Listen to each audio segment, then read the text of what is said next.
Hello everyone. Welcome to For Nurses Preparation YouTube channel. I am Neeraj Kumar Kathal. Today is 8th of October 2022. Let's begin today's important class for upcoming nursing recruitment exams. First question is urine containing HCG is an important sign of। अगर किसी women के urine में HCG की presence हो तो ये किस condition का इंपॉर्टेंट साइन माना जाएगा? Meningitis, acute renal failure, pregnancy, renal tumour. किस कंडीशन के होने पर यूरिन में HCG हार्मोन प्रेजेंट रहता है?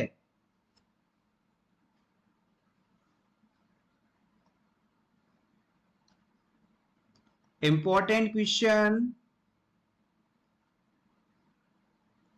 The right answer is option C, pregnancy.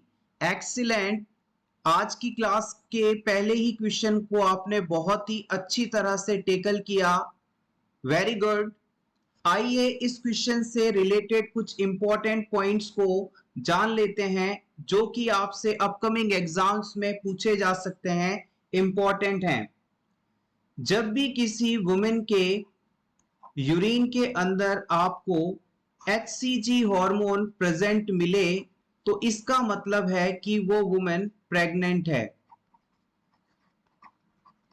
अगर किसी वुमेन के यूरिन को टेस्ट करने के बाद आप ये बताएं कि इसके अंदर HCG प्रेजेंट है तो इसका मतलब है इसका मतलब है वुमेन प्रेग्नेंट है। यहां पर HCG जो वर्ड दिया गया है इसकी फुल फॉर्म यदि आपसे पूछी जाए तो आप बताएंगे ह्यूमन कोरियोनिक गोनेडोट्रोपिन। नोट करिएगा, प्रीवियस एग्जाम में इसे पूछा भी गया है। Human chorionic gonadotropin. HCG hormone ओबीजी में बहुत ही ज्यादा इंपॉर्टेंट है। यहां से अक्सर क्वेश्चंस पूछे जाते हैं। Human chorionic gonadotropin. अब आपसे पूछा जा सकता है कि यूरिन में HCG की प्रेजेंस को आइडेंटिफाई करने के लिए कौन सा टेस्ट इस्तेमाल किया जाता है? तो आप बताएंगे यूपीटी टेस्ट। इसका फुल फॉर्म है urine pregnancy test. Urine pregnancy test. अब ये टेस्ट आपको कब करना चाहिए, ये अगर आपसे पूछा जाए तो आप बता सकते हैं आफ्टर 2 वीक्स, अप्रॉक्स लिख लीजिएगा, after 2 weeks of missed period. अगर किसी सेक्सुअली एक्टिव वुमेन के अंदर पीरियड नहीं आया, 2 सप्ताह का समय निकल चुका है, तो अब आप उसमें यूरिन प्रेगनेंसी टेस्ट करवा सकते हैं और इस टेस्ट के द्वारा हम यूरिन में ह्यूमन कोरियोनिक गोनेडोट्रोपिन की प्रेजेंस को आइडेंटिफाई करते हैं। अगर ह्यूमन HCG हार्मोन यूरिन में प्रेजेंट है तो इसका मतलब प्रेगनेंसी कंफर्म है। Normally HCG appears in blood and urine after 10 days of conception। जब फर्टिलाइजेशन हो जाता है, कंसेप्शन हो जाता है, तो उसके लगभग 10 दिनों बाद ब्लड और यूरिन में HCG हार्मोन पाया जाने लगता है। वैसे तो आप इस टेस्ट को 10 दिन बाद करेंगे तो भी चांसेस है कि ये टेस्ट आपको सही रिजल्ट बता दे, लेकिन मोस्टली आप अगर इसे 2 सप्ताह के पीरियड के बाद चेक करते हैं तो उससे एक्यूरेट रिजल्ट्स आपको देखने को मिलते हैं। यहीं से जुड़े कुछ और इंपॉर्टेंट पॉइंट्स देखिएगा। गवर्नमेंट के द्वारा इस टेस्ट को कंडक्ट करने के लिए जो किट इस्तेमाल किया जाता है उसे निश्चय किट के नाम से जानते हैं। वैसे तो मोस्टली आप सभी ने प्रेगनेंसी किट जो कि नॉर्मली एडवर्टाइजमेंट वगैरह में सुने होंगे, ये सभी प्राइवेट ब्रांड्स हैं, लेकिन गवर्नमेंट के द्वारा यूरिन प्रेगनेंसी टेस्ट को कंडक्ट कराने के लिए निश्चय नाम से किट दिया गया है। नोट कर लीजिएगा, Nishchay kit for UPT test. Important है, स्टार मार्क कर लीजिएगा। अब आपसे पूछा जा सकता है कि इस किट को किस प्रोग्राम के तहत दिया गया, तो आप बताएंगे बाय गवर्नमेंट MCH प्रोग्राम। ये किट गवर्नमेंट के द्वारा maternal and child health programme के तहत लॉन्च किया गया था, और इस किट के द्वारा यूरिन में HCG हार्मोन की प्रेजेंस को आइडेंटिफाई करके प्रेगनेंसी है या नहीं, इस चीज को हम डिटेक्ट कर सकते हैं। Hopefully this is clear.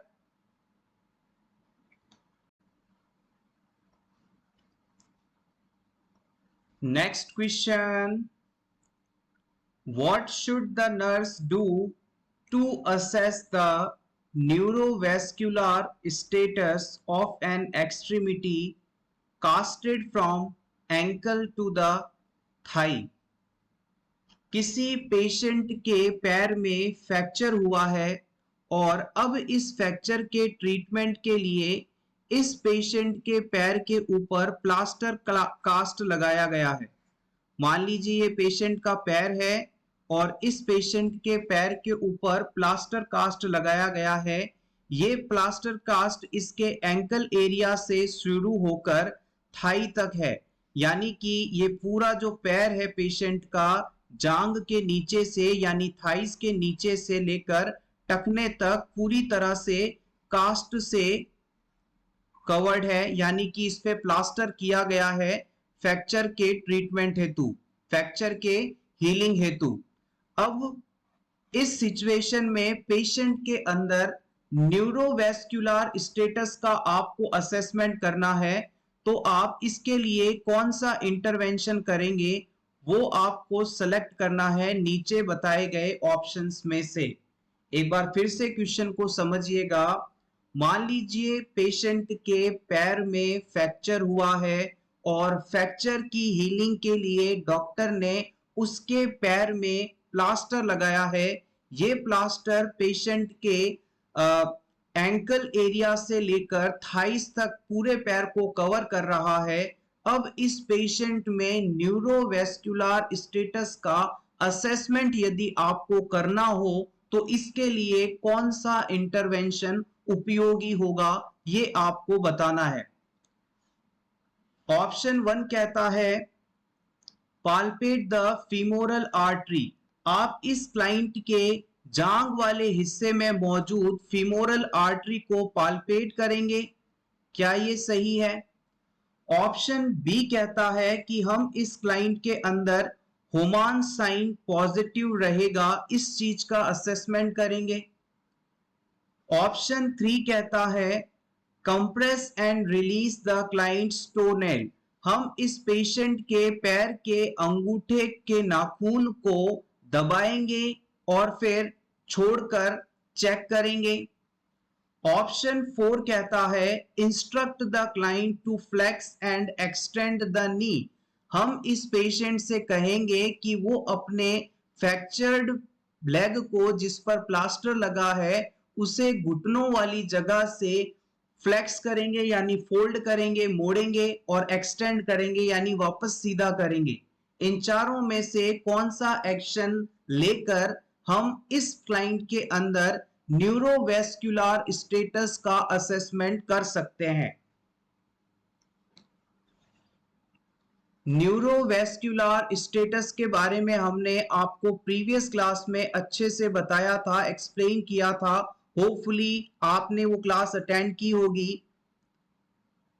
भूल गए हैं, चलिए कोई बात नहीं। न्यूरोवेस्कुलर स्टेटस का असेसमेंट करने से मतलब है कि प्लास्टर कास्ट लगने के बाद पेशेंट के फ्रैक्चर्ड वाले पार्ट में डिस्टल एरिया, यानी कि पेशेंट में यहां प्लास्टर लगा है तो इसके लिए डिस्टल वाला हिस्सा, ये फुट वाला एरिया है, क्लाइंट के इस फुट वाले हिस्से तक पर्याप्त मात्रा में नर्व सप्लाई और ब्लड वेसल्स की सप्लाई पहुंच रही है या नहीं, इस चीज का असेसमेंट न्यूरोवेस्कुलर स्टेटस असेसमेंट कहलाता है। Neuro means nerve, vascular means blood vessel से रिलेटेड।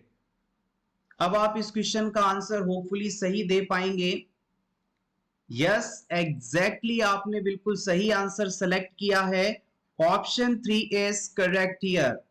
इस पेशेंट में न्यूरोवेस्कुलर स्टेटस को असेस करने के लिए इस फ्रैक्चर्ड लेग में क्लाइंट के जो ये अंगूठे वाला हिस्सा है, इस अंगूठे वाले हिस्से के नाखून को हम कंप्रेस करेंगे, दबाएंगे, ताकि यहां पर जो भी ब्लड है, ब्लड वेसल्स हैं, एम्प्टी हो जाएं, और एम्प्टीनेस के कारण ये एरिया कुछ सफेद हो जाएगा।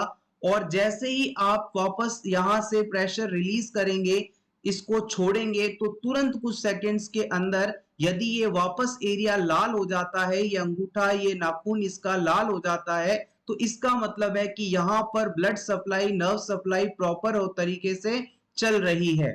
आइए इसे और स्पेसिफिकली डिस्कस कर लें और रिमेनिंग ऑप्शंस के बारे में भी जान लें। ये बहुत ही बेसिक चीजें हैं जो कि एग्जाम्स में फ्रीक्वेंटली पूछी जाती हैं। सबसे पहले तो हम जो न्यूरोवेस्कुलर टेस्ट यहां पर कर रहे थे, पेशेंट के पैर के अंगूठे को दबाकर छोड़ रहे थे, यानी फुट टो नेल को कंप्रेशन के बाद रिलीज कर रहे थे, ये टेस्ट कैपिलरी रिफिल टेस्ट कहलाता है, या फिर इसे हम ब्लांच टेस्ट के नाम से भी जानते हैं। फ्रेंड्स, हमारी ये कोशिश रहती है कि आपको सबसे सरल शब्दों में क्वेश्चन को बताया जाए ताकि इसे आप इजीली समझ सकें। अगर मैं डायरेक्टली आपसे कहता कि capillary refill blanch test perform to assess the neurovascular assessment of a client, so ये चीज आपके लिए ग्रैब करना कहीं ना कहीं थोड़ा मुश्किल हो सकता था। तो एग्जैक्टली क्या है इसे भी देखते हैं, और सिंप्लीफाई वे में क्या हो सकता है उसे भी जानते हैं। थोड़ा वीडियो लंबा हो सकता है, लेकिन होपफुली इस कॉन्सेप्ट को यहां से समझने के बाद ये डायग्राम, मेरी वॉइस, ये लेक्चर आपको एग्जाम के दौरान याद आने वाला है और आपका एक नंबर कंफर्म करवाने वाला है। So future nursing officers, let's back to the class again. Capillary refill test को हम ब्लांच टेस्ट के नाम से भी जानते हैं। ये किसी भी पर्सन के अंदर किसी भी बॉडी पार्ट में न्यूरोवेस्कुलर असेसमेंट करने हेतु सबसे इंपॉर्टेंट माना जाता है। इस टेस्ट को अब कैसे परफॉर्म किया जाता है इसे भी जान लेते हैं। Health care provider apply pressure to a finger to empty the blood vessel. आपके द्वारा पेशेंट के फिंगर्स पर दबाव डाला जाता है, उसे दबाया जाता है, ताकि इस एरिया की ब्लड वेसल्स बिल्कुल खाली हो जाएं, सफेद हो जाएं। उसके बाद जब आप इस एरिया से प्रेशर रिलीज करते हैं, यानी फिंगर्स को छोड़ते हैं, तो तुरंत कुछ सेकंड्स के अंदर ही वापस इन ब्लड वेसल्स के अंदर ब्लड जाता है और ये फिंगर्स सफेद से लाल हो जाती हैं। अगर 2 सेकंड से कम समय के अंदर फिंगर्स वापस लाल हो रही हैं, तो इसका मतलब है क्लाइंट के अंदर कैपिलरी रिफिल टाइम नॉर्मल है। अब पर्सन के अंदर न्यूरोवेस्कुलर इंटीग्रिटी मेंटेन्ड है, इसमें किसी भी प्रकार का डिस्टरबेंस नहीं है। एग्जाम पॉइंट ऑफ व्यू से important point, normal capillary refill time अलग अलग एज ग्रुप में क्या हो सकता है, ये भी आपसे पूछा जा सकता है, स्पेशली अगर आप नॉर्सेट एग्जाम के लिए प्रिपेयर कर रहे हैं तो। नॉर्सेट 2023 के अंदर आपसे नॉर्मल कैपिलरी रिफिल टाइम पूछा जा सकता है। अगर आपसे न्यूबॉर्न बेबीज के लिए नॉर्मल कैपिलरी रिफिल टाइम पूछा जाए, ब्लांच टेस्ट की वैल्यू पूछी जाए, तो आप बताएंगे 2 सेकेंड से कम, लेस देन 2 सेकेंड्स। इसके बाद यदि अडल्ट के अंदर पूछा जाए तो आप बताएंगे अबाउट 3 मिनट्स, यानी लगभग 3 सेकेंड के अंदर तो वापस एरिया रेड हो जाना चाहिए। और ओल्डर अडल्ट के अंदर बात की जाए तो ये 3 सेकेंड से थोड़ा ज्यादा हो सकता है। तो आप इन तीनों वैल्यू को जरूर याद करिएगा। आप चाहें तो इसे नोट कर लें या फिर इसका स्क्रीनशॉट ले लें। न्यूबॉर्न बेबीज के अंदर normal capillary refill time 2 second से कम होता है, अडल्ट के अंदर लगभग 3 सेकेंड, और ओल्डर अडल्ट के अंदर 3 सेकेंड से थोड़ा ज्यादा हो सकता है। अब मान लीजिए एग्जामिनर ने आपसे सिर्फ इतना सा पूछा कि नॉर्मल कैपिलरी रिफिल टाइम कितना होता है, और साथ में कोई भी चीज यदि मेंशन्ड नहीं है तो आप यहां पर सीधा सिंपल आंसर देंगे 2 सेकेंड। 2 सेकेंड को नॉर्मल कैपिलरी रिफिल टाइम माना जाता है। इसके अलावा यदि स्पेसिफिकली किसी के लिए पूछता है तो हमने आपको यहां पर यह चीज बता दी है। आइए नेक्स्ट स्लाइड पर चलते हैं, जानते हैं रिमेनिंग ऑप्शंस के बारे में। यहां पर सबसे पहले ऑप्शन में कहा गया था पाल्पेट द फीमोरल आर्टरी। हम इस पेशेंट में न्यूरोवेस्कुलर असेसमेंट के लिए फीमोरल आर्टरी का असेसमेंट करेंगे। देखिएगा, जब भी किसी क्लाइंट के अंदर प्लास्टर लगाया जाता है तो हमेशा डिस्टल साइड वाले पल्स का असेसमेंट करके न्यूरोवेस्कुलर असेसमेंट किया जाता है, ना कि एक्सट्रीमिटी में, कास्टेड एक्सट्रीमिटी में शुरुआती एरिया का, प्रॉक्सिमल एरिया का। जैसे मान लीजिए, इसको एक डायग्राम से आप देखिएगा, आप इसे बेहतर तरीके से समझ पाएंगे। मान लीजिए क्लाइंट का लेग है और यहां पर इस क्लाइंट को पूरा प्लास्टर लगा हुआ है। अब एग्जामिनर कह रहा है कि इस क्लाइंट के अंदर आप जो न्यूरोवेस्कुलर असेसमेंट है उसे चेक करने हेतु इस जगह पर फीमोरल आर्टरी है, इसको असेस करेंगे। तो इस जगह पर तो सप्लाई प्रॉपर है ही, यहां तो चेक करने से कोई मतलब ही नहीं है। हमें तो पीडल एरिया की पल्स को चेक करना होगा। अगर पीडल एरिया की पल्स आ रही है तब हम ये मानेंगे कि ये जो कास्ट लगाया गया है ये बहुत ज्यादा टाइट नहीं है, ये इतना है कि इससे बोन्स आपस में जुड़ जाएंगी और ब्लड वेसल्स में सर्कुलेशन भी प्रॉपर हो रहा है। तो डिस्टल का मतलब होता है सिंपली दूर वाला और प्रॉक्सिमल का मतलब होता है सिंपली पास वाला। नेक्स्ट हम बात करते हैं, ऑप्शन 2 के अंदर कहा गया था कि हम हुमान साइन पॉजिटिव होगा इस चीज का असेसमेंट करेंगे। अब जान लेते हैं कि हुमान साइन आखिर क्या है और इसकी टेस्ट किस कंडीशन को आइडेंटिफाई करने के लिए की जाती है। Homan, the pain associated with Homan sign indicated thrombophlebitis not compromise the blood flow और इनर्वेशंस। किसी भी क्लाइंट में ब्लड सप्लाई प्रॉपर हो रही है या नहीं, इसके असेसमेंट के लिए हुमान साइन नहीं किया जाता। हम थ्रोम्बोफ्लेबाइटिस कंडीशन के असेसमेंट हेतु, डीप वेन थ्रोम्बोसिस कंडीशन के असेसमेंट हेतु हुमान साइन का इस्तेमाल करते हैं। हुमान साइन जो है उसे आप डॉर्सीफ्लेक्शन साइन के नाम से भी जानते हैं। इंपॉर्टेंट है, इसे नोट कर लीजिएगा, डॉर्सीफ्लेक्शन साइन। हुमान साइन को डॉर्सीफ्लेक्शन साइन के रूप में भी जाना जाता है और ये इमेज बेस्ड क्वेश्चन के हिसाब से भी बहुत इंपॉर्टेंट रहने वाला है। हुमान साइन के द्वारा हम डीप वेन थ्रोम्बोसिस कंडीशन को आइडेंटिफाई कर सकते हैं।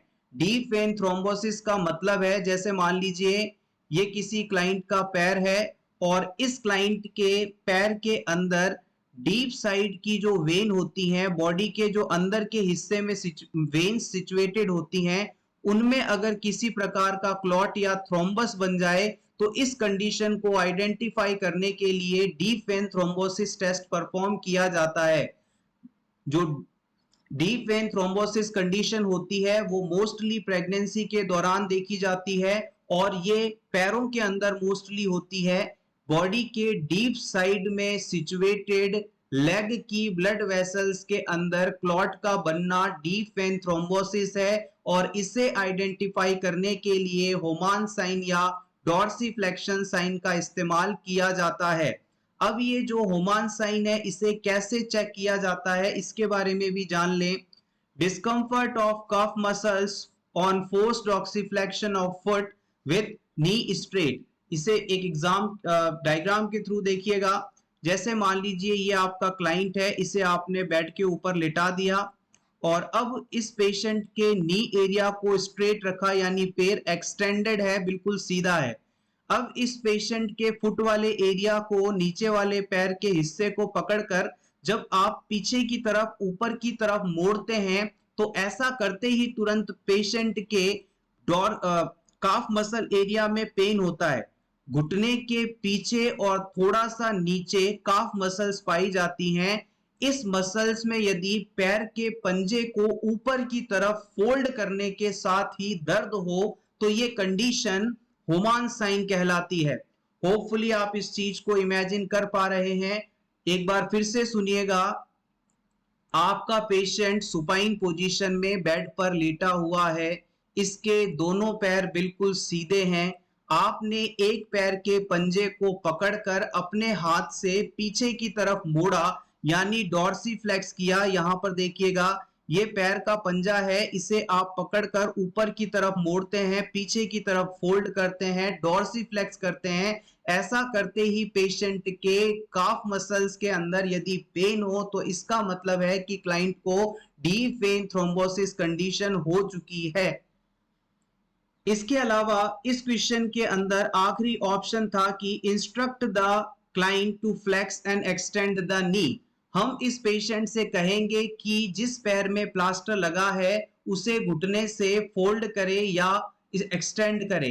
तो आप इस चीज के पीछे कॉमन सेंस लगाइए कि इस पेशेंट के पूरे पैर पर, घुटने वाले एरिया पर भी आपने कास्ट लगाया है, प्लास्टर कास्ट किया है, तो क्या ये अपने पैर को मोड़ पाएगा? नहीं मोड़ पाएगा। तो ये ऑप्शंस यहां पर सभी गलत माने जाएंगे। Option 3 is the correct answer.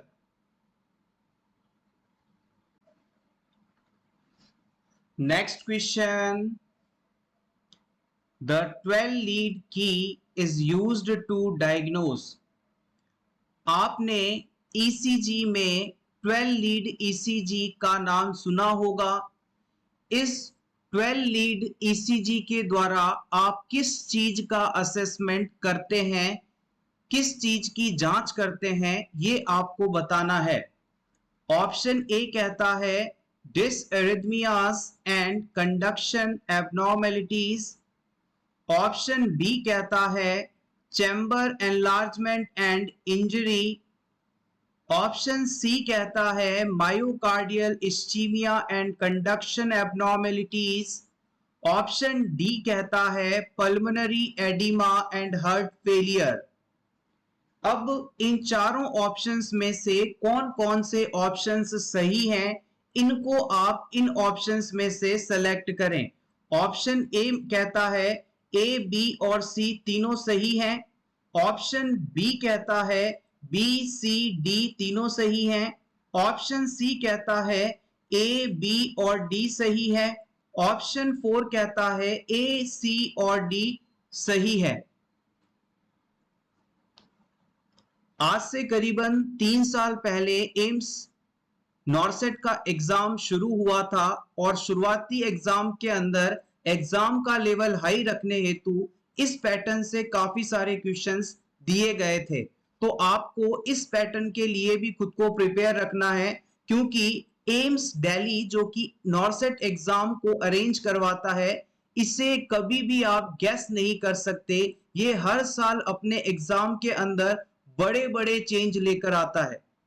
UPPSC staff nurse का एग्जाम अगर आपने दिया होगा तो वहां पर भी इस पैटर्न के क्वेश्चंस आपको देखने को मिले थे। Put your answers into the comment section. Yes exactly, आप बिल्कुल सही हैं। यहां पर ऑप्शन ए बिल्कुल सही माना जाएगा। आइए इसके रैशनल के बारे में बात कर लेते हैं। सबसे पहले बेसिक चीज, ईसीजी का फुल फॉर्म होता क्या है? What is ECG? ECG means electrocardiogram. Electrocardiogram. और अगर इस प्रोसीजर को पूछें तो इलेक्ट्रोकार्डियोग्राफी, इसे पूरा प्रोसेस को इलेक्ट्रोकार्डियोग्राफी बोला जाता है। और ईसीजी को पूछा जाए तो इलेक्ट्रोकार्डियोग्राम बोला जाता है। अब ये काम क्या आती है, तो इसे नोट करिएगा। Used to assess electrical activity of heart. हमारे हार्ट की इलेक्ट्रिकल एक्टिविटी के असेसमेंट के लिए हम ईसीजी करवाते हैं। हमारे हार्ट में ऐसे नोड के द्वारा इलेक्ट्रिकल इंपल्स के रूप में कुछ मैसेजेस, कुछ तरंगे जनरेट की जाती हैं। ये तरंगे हमारे पूरे हार्ट पर ऊपर से नीचे की तरफ फैलती हैं, और जिस एरिया में भी ये करंट या तरंगे पहुंचती हैं, हार्ट के उस हिस्से में सिकुड़न होती है, कॉन्ट्रैक्शन होते हैं। और जैसे ही ये उस एरिया से आगे निकल जाती है, वहां पर हार्ट फैल जाता है, डायलेट हो जाता है, वापस नॉर्मल पोजीशन में आ जाता है। तो हार्ट की इलेक्ट्रिकल एक्टिविटी को हम जिस टेक्निक के द्वारा नोट करते हैं, उसे हम ईसीजी कहते हैं। वहीं अगर आपसे पूछ लिया जाए कि ब्रेन की इलेक्ट्रिकल एक्टिविटी को नोट करने के लिए कौन सा टेक्निक यूज किया जाता है, तो आप बताएंगे ईईजी, इलेक्ट्रोएन्सेफेलोग्राफी या electroencephalogram. This is for brain and ECG for heart. ये दोनों ही चीजें प्रीवियसली पूछी गई हैं, इंपॉर्टेंट है। अब बेसिकली इस इलेक्ट्रिकल एक्टिविटी के असेसमेंट के दौरान हम हार्ट की रिदम और कंडक्शन डिस्टरबेंस को आइडेंटिफाई करते हैं। थोड़ा स्पेसिफिकली यदि कहें तो आप इसे नोट करिएगा। हार्ट के रिदम एंड कंडक्शन, इसका असेसमेंट हम करते हैं। कंडक्शन डिस्टरबेंस लिख दीजिएगा। हार्ट में, हार्ट की रिदम में यानी कॉन्ट्रैक्शन रिलैक्सेशन के प्रोसेस में किसी प्रकार का अल्ट्रेशन तो नहीं, इस चीज के असेसमेंट के लिए हम ईसीजी करवाते हैं। अब कौन कौन सी कंडीशंस यहां पर इस प्रोसेस के थ्रू आइडेंटिफाई की जा सकती हैं, उसे नोट करिएगा। सबसे इंपॉर्टेंट कंडीशन है मायोकार्डियल इंफ्रैक्शन। मायोकार्डियल इंफ्रैक्शन, जिसे आप हार्ट अटैक के नाम से जानते हैं, वो इस ईसीजी के द्वारा आइडेंटिफाई की जा सकती है। इसके बाद यदि बात की जाए तो मायोकार्डियल इस्चीमिया, बेसिकली इस्चीमिया आगे जाके इंफ्रैक्शन में कन्वर्ट हो जाती है। इसके अलावा हार्ट के किसी चैम्बर में एनलार्जमेंट तो नहीं, हार्ट के किसी चैम्बर में एनलार्जमेंट तो नहीं, इस चीज का पता भी आप ईसीजी के थ्रू लगा सकते हैं। ये सभी मेन कंडीशंस हैं जो कि आप ईसीजी के द्वारा आइडेंटिफाई करते हैं। एमआई, मायोकार्डियल इस्चीमा, चैम्बर एनलार्जमेंट, ये सभी यहां से आप इसे आइडेंटिफाई कर सकते हैं।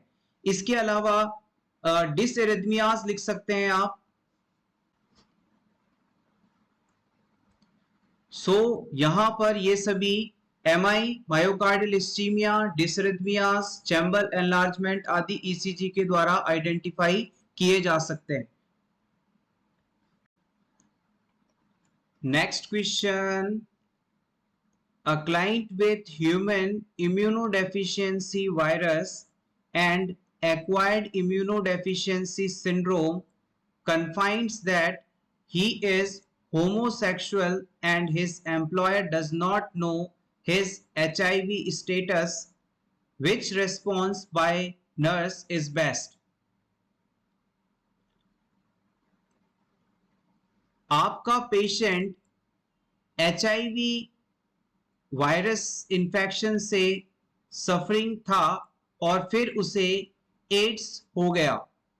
ये पेशेंट जब हॉस्पिटल में आपके पास होता है तब ये बताता है कि वो एक होमोसेक्सुअल पर्सन है और उसकी कंपनी के एम्प्लॉय इसके एचआईवी स्टेटस के बारे में नहीं जानते हैं।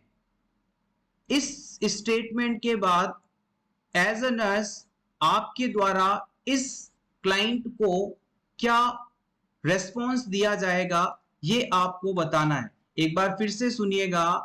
एक एचआईवी पेशेंट है जो कि आपसे बताता है कि वो होमोसेक्सुअल भी है और उसकी कंपनी के वर्कर्स को उससे एचआईवी हो चुका है, इसके बारे में नहीं पता है।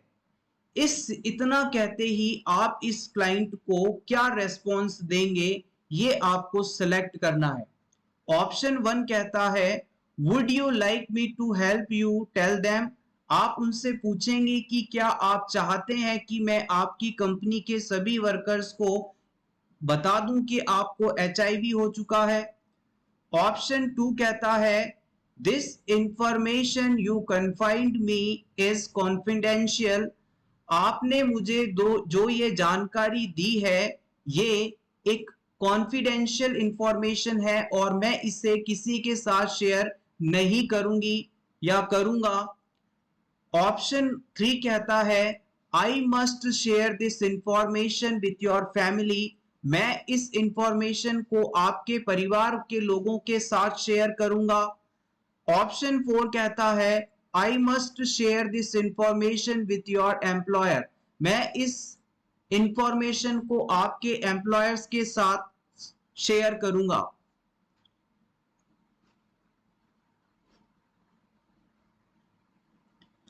अगर आप होमोसेक्सुअल वर्ड को लेकर कंफ्यूज हैं तो इसका मतलब होता है sexual attraction towards the same sex person. अगर मेल है तो मेल के लिए सेक्सुअल अट्रैक्शन होगा और फीमेल है तो फीमेल के लिए सेक्सुअल अट्रैक्शन होगा। नॉर्मल सिचुएशन में सेक्सुअल अट्रैक्शन ऑपोजिट जेंडर वाले पर्सन के लिए होता है, जैसे कि मेल फीमेल के लिए अट्रैक्ट होते हैं और फीमेल मेल के लिए। यस एग्जैक्टली आपका आंसर बिल्कुल सही है। Option two is correct here. आप इस पेशेंट से कहेंगे कि आपके इस एचआईवी स्टेटस के बारे में हम किसी भी आपकी कंपनी के एम्प्लॉय को नहीं बताएंगे। आपकी ये जानकारी कॉन्फिडेंशियल रहेगी, गुप्त रहेगी। Next question. A virus found in shellfish from contaminated water and foods that are handled by infected individuals then eaten raw can cause। एक फिश है, शेलफिश है, जो कि कंटेमिनेटेड वाटर में पाई जाती है और इसे इन्फेक्टेड पर्सन्स के द्वारा हैंडल किया जाता है, यानी कि पकड़कर मार्केट तक लाया जाता है और उसे फिर रॉ ही ईट किया जाता है, यानी बिना अच्छी तरह से पकाए ही खा लिया जाता है। तो इस फिश के अंदर वायरस से जो कंटेमिनेशन था इसके थ्रू कौन सी कंडीशन हो सकती है। एक फिश है जिसमें कोई वायरस का इंफेक्शन है और इस फिश को कंटेमिनेटेड पर्सन के द्वारा मार्केट तक सप्लाई किया जाता है और फिर खाने वाले व्यक्ति ने इसे बिना अच्छी तरह पकाए ही लगभग कच्चा ही खा लिया। तो इस वायरस के द्वारा कौन सी कंडीशन हो सकती है। क्या इन्फ्लुएंजा हो सकता है इस पर्सन को, हेपेटाइटिस ए हो सकता है, हेपेटाइटिस बी हो सकता है या फिर शियावो वायरस हो सकता है।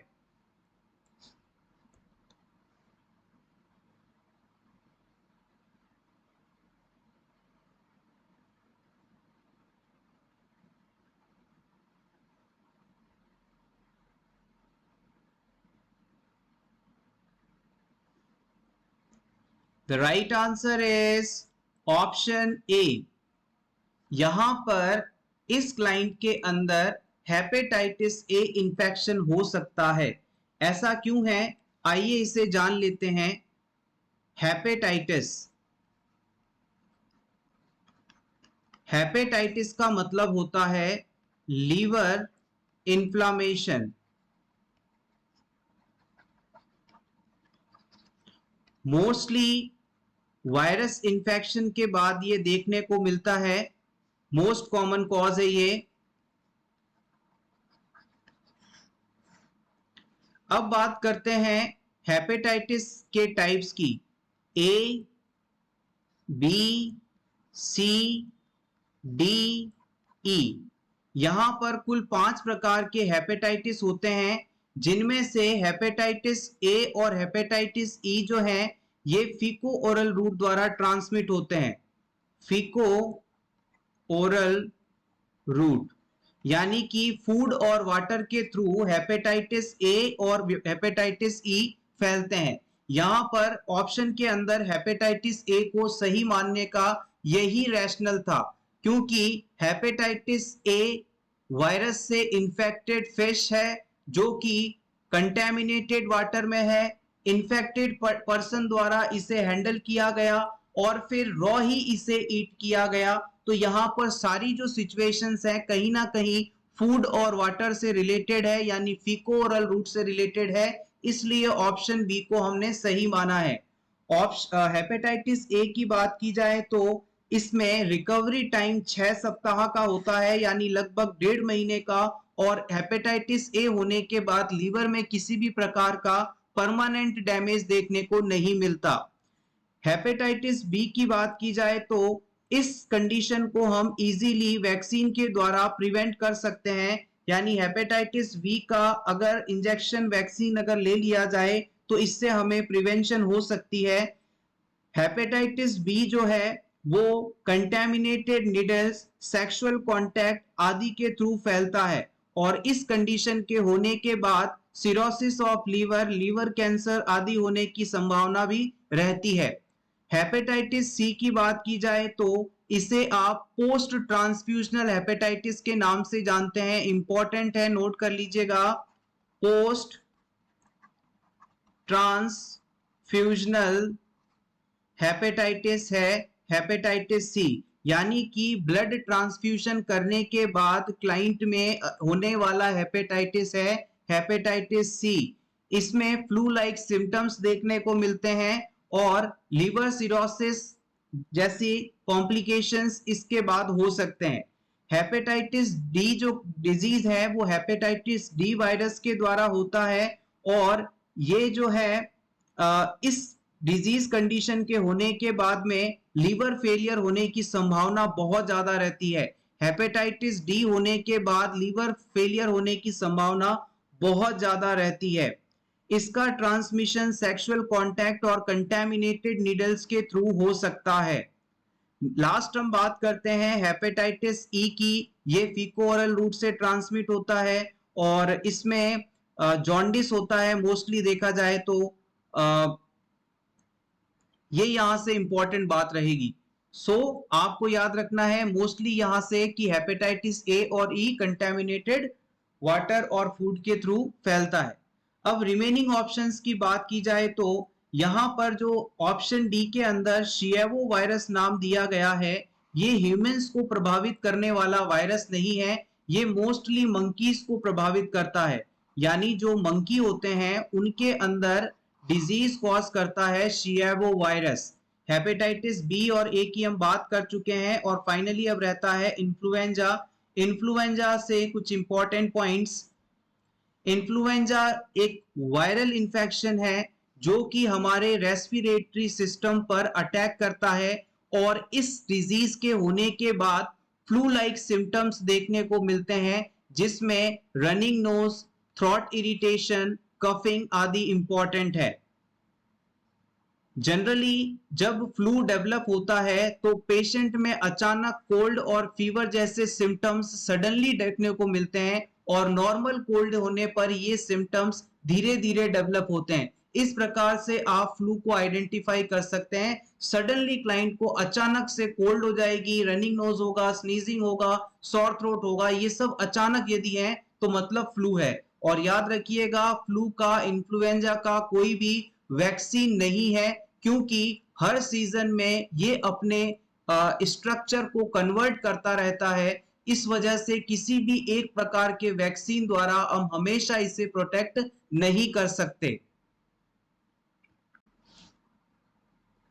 Next question, the nurse is making initial rounds on a client with a C5 fracture and crutch-filled tongues, which equipment should be kept at the bedside? किसी क्लाइंट के रीढ़ की हड्डी में फ्रैक्चर हुआ है, C5 लेवल पर फ्रैक्चर हुआ है और अब उसे क्रच फिल्ड टंग्स नाम का ट्रैक्शन लगाया गया है। रीढ़ की हड्डी में C5 लेवल में फ्रैक्चर है और इस फ्रैक्चर को, इस एरिया को इमोबिलाइज करने के लिए क्रच फिल्ड टंग्स नाम का एक ट्रैक्शन लगाया गया है। इस ट्रैक्शन को यदि क्लाइंट में लगाया जाता है तो पेशेंट के पास हमेशा कौन सा इक्विपमेंट रखना जरूरी माना जाता है? Option A, pair of forcep, option B, a tourniquet wrench, option C, a pair of wire cutters, option D, a screw driver.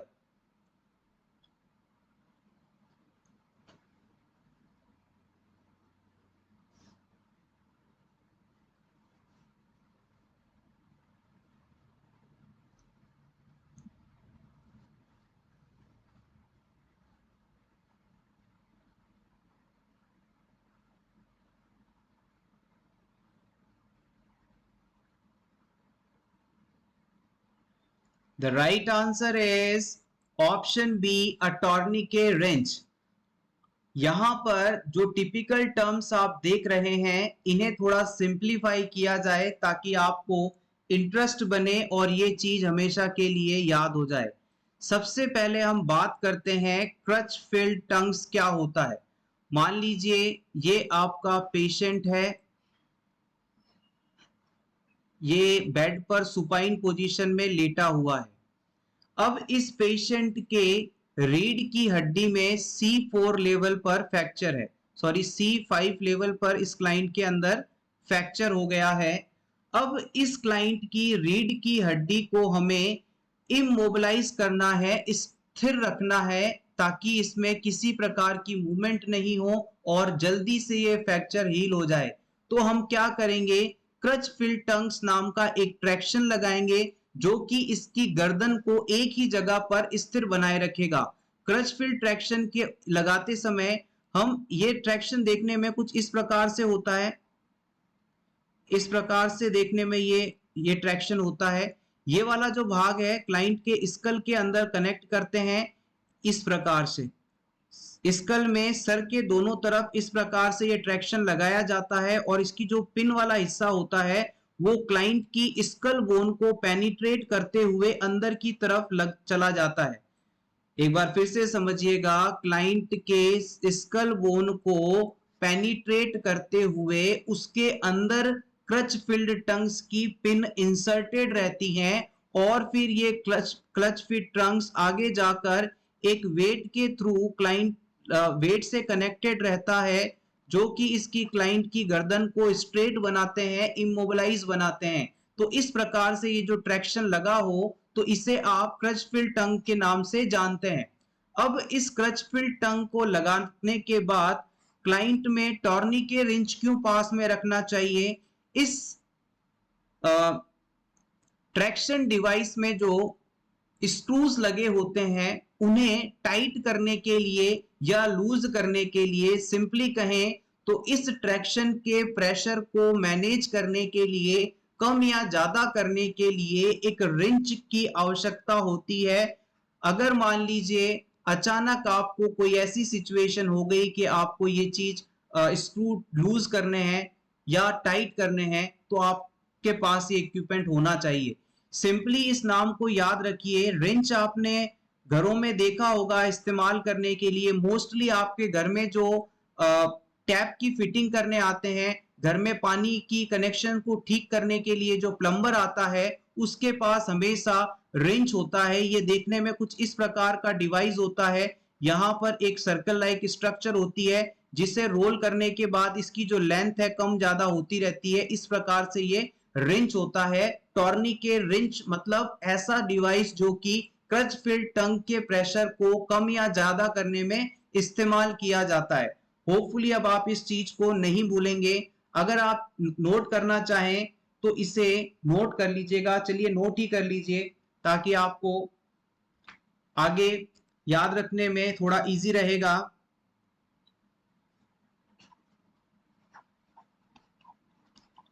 Creche field tongue. Creche field tongues क्या है? ये बेसिकली एक ट्रैक्शन डिवाइस है। It is a traction device. और body के किस हिस्से में काम आता है? ये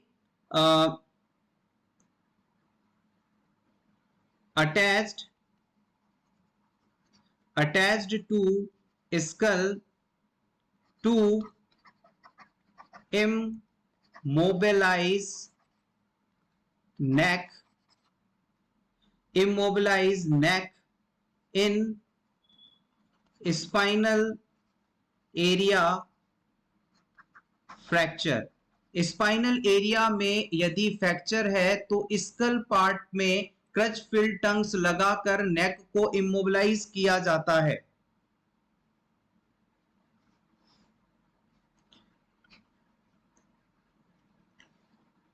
और क्वेश्चन के अंदर ये चीज लिखी हुई है कि आपके पास टॉर्निकेट रिंच होना चाहिए प्रेशर को रिलीज करने। इसे लिखने की आवश्यकता नहीं है। आप चाहें तो इसका स्क्रीनशॉट ले लें।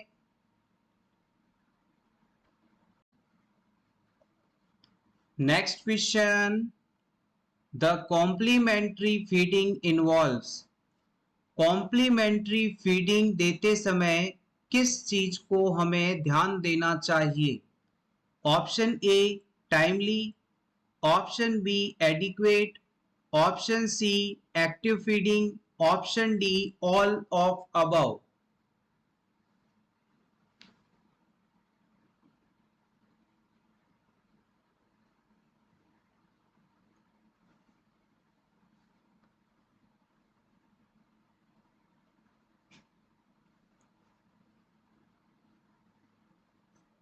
The right answer is option D, all of the above.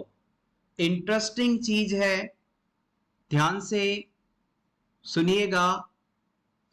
बच्चे के जन्म के तुरंत बाद हम उसे ब्रेस्ट फीडिंग करवाना शुरू कर देते हैं, और जब तक बच्चे की उम्र 6 महीने की नहीं हो जाती उसे सिर्फ और सिर्फ माँ का दूध ही देना चाहिए, यानी एक्सक्लूसिव ब्रेस्ट फीडिंग ही करवाना चाहिए। इसके अलावा बच्चे को पानी भी नहीं देना चाहिए। माँ के दूध में सभी बच्चे की रिक्वायरमेंट को पूरा करने वाले तत्व पर्याप्त मात्रा में और बैलेंस्ड मात्रा में मौजूद रहते हैं। लेकिन जैसे ही बच्चे की उम्र 6 महीने से ज्यादा हो जाती है तो इस सिचुएशन में बच्चे का डेवलपमेंट पहले से ज्यादा तेजी से होने लगता है। बच्चे की न्यूट्रिशनल रिक्वायरमेंट्स भी बढ़ने लगती हैं, जो कि अब सिर्फ माँ के दूध से फुलफिल नहीं हो पा रही हैं। ब्रेस्ट मिल्क अकेला बच्चे की रिक्वायरमेंट्स को पूरा नहीं कर पा रहा होता है। तो इस सिचुएशन के अंदर हमें ब्रेस्ट फीडिंग के साथ साथ कुछ और फूड सप्लीमेंट्स भी देने पड़ते हैं, जो कि बाहर से प्रिपेयर किए जाते हैं। इस फूड इंट्रोडक्शन को हम कॉम्प्लीमेंट्री फीडिंग के नाम से जानते हैं। कई बार आप इसे वीनिंग भी कहते हैं। एक बार फिर से देखिएगा, कॉम्प्लीमेंट्री फीडिंग या फिर आप इसे वीनिंग के नाम से भी जानते हैं। इसका मतलब होता है कि 6 महीने की उम्र के बाद बच्चे को माँ के दूध के साथ साथ कुछ और फूड सब्सटेंस खिलाना या पिलाना शुरू करवाना। Hopefully this is clear. अब इस जो कॉम्प्लीमेंट्री फीडिंग होती है, इसके अंदर चार चीजें होती हैं, चार इंपॉर्टेंट चीजें हमें देखनी चाहिए। सबसे पहला पॉइंट है कि टाइमली होनी चाहिए। टाइमली का मतलब है कि बच्चे को 6 महीने की उम्र होते ही extra food substance breast milk के साथ दिए जाने शुरू कर देने चाहिए, ताकि उसकी ग्रोथ प्रॉपर हो सके, उसकी न्यूट्रिशनल रिक्वायरमेंट पूरी हो सके। उसके बाद सेकंड जो चीज आती है वो है एडिक्वेट। एडिक्वेट का मतलब है कि बच्चे को जितने फूड की न्यूट्रिएंट की आवश्यकता है उसके हिसाब से हमें पर्याप्त मात्रा में उसे फूड सब्सटेंस अवेलेबल करवाना चाहिए। बच्चे को जब आप ब्रेस्ट फीडिंग करवाएं या फिर स्पून फीडिंग करवाएं तो बच्चे में हंगर के जो साइंस होते हैं, सेटाइटी वगैरह जो होती है, उसे ध्यान में रखते हुए फूड सब्सटेंस दें, ताकि बच्चा पर्याप्त मात्रा में इसे एडिक्वेटली इनटेक कर सके। इसके बाद आता है सेफ। सेफ का मतलब है कि जो भी फूड सब्सटेंस आप तैयार करेंगे उसे हाइजेनिक वे में तैयार करना है, यानी पूरी तरह से साफ सुथरा होना चाहिए, किसी भी प्रकार का कंटामिनेशन उसमें नहीं होना चाहिए। अदरवाइज ये बच्चे की बॉडी में जाकर इंटेस्टाइनल इन्फेक्शन कर सकता है, डायरिया कर सकता है, और ज्यादा कॉम्प्लिकेशंस देखने को मिल सकते हैं। इसके अलावा प्रॉपरली फेड भी करवाना चाहिए, ये इसका आखिरी कंपोनेंट है, प्रॉपरली फेड। यानी कि बच्चे को जब वो रोए या फिर हर 2 घंटे में एक बार फूड देना है। इसके अलावा बच्चे की सेटाइटी आदि का ख्याल रखना है। जब आप इन चारों कंपोनेंट्स का ध्यान रखते हुए बच्चे में कॉम्प्लीमेंट्री फीडिंग देंगे, वीनिंग प्रोसेस करवाएंगे, तो डेफिनेटली बच्चे की जो ग्रोथ है वो अच्छी रहेगी।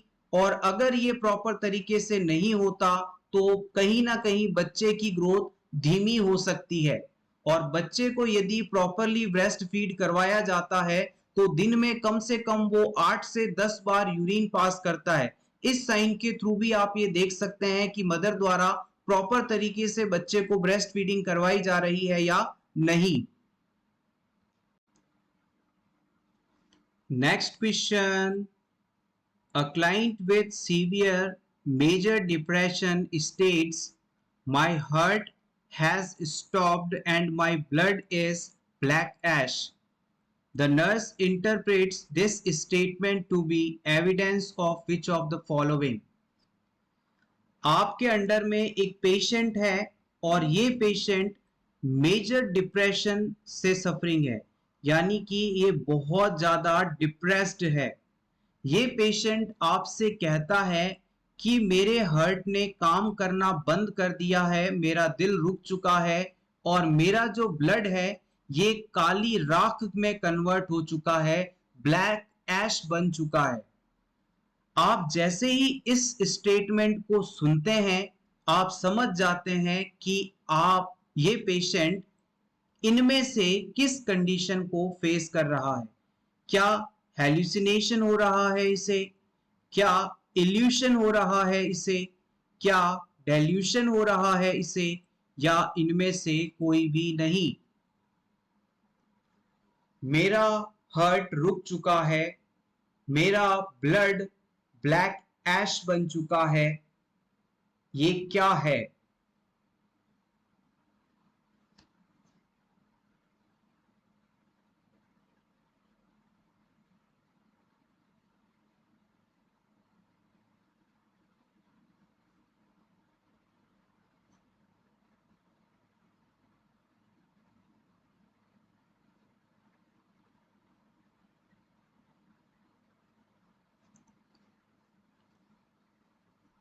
The right answer is option 3, delusion. Confusion था, क्या हो सकता है? सॉल्यूशन है, डेल्यूशन हो सकता है। देखिएगा यहां पर पेशेंट का यदि हार्ट बीट करना रोक दे तो क्या वो सरवाइव कर पाएगा? Is this medically possible? No it is not. तो यहां पर क्लाइंट को एक फॉल्स, फिक्स्ड, अनशेकेबल बिलीफ हो गया है कि उसका दिल धड़कना बंद कर चुका है, जबकि वास्तव में ऐसा नहीं है। It is a false belief. और हमने कई बार आपको ये बताया है कि जब भी किसी क्लाइंट को अनशेकेबल फॉल्स फिक्स्ड बिलीफ हो तो ये कंडीशन डेल्यूशन कहलाती है। अब यहां से कुछ इंपॉर्टेंट पॉइंट्स जो आप नोट कर लीजिएगा।